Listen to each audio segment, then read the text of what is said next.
Your brain doesn't know the difference between reality and perception. During a time of change, where does success come from? So you know where it comes from? A simple word. Success comes in cans, not cannots.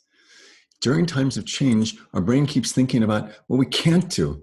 But the truth is, when you look at your situation, you say, oh, what can I do? And you focus on that, all sorts of creativity, natural insight comes.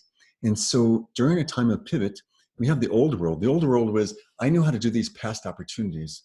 But when we shift, those opportunities aren't necessarily there.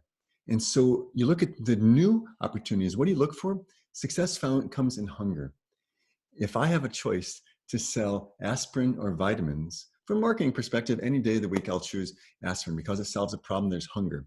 So there's all sorts of opportunities and assets and possibilities everywhere if you look. However, there's one particular component that's really important when you look and you make the pivot. It's called your core. You see, when you make a pivot, you can pivot this way and then you can pivot that way, but you don't lose your core. So too, when you look at that new opportunity, you say, where's the opportunity and where are my assets and where are my strengths? That's where your new sweet spot is. So for example, there's an on-site call center and they had all the people in the call center and they said, oh my gosh, that call center, people aren't calling in right now. What do we do?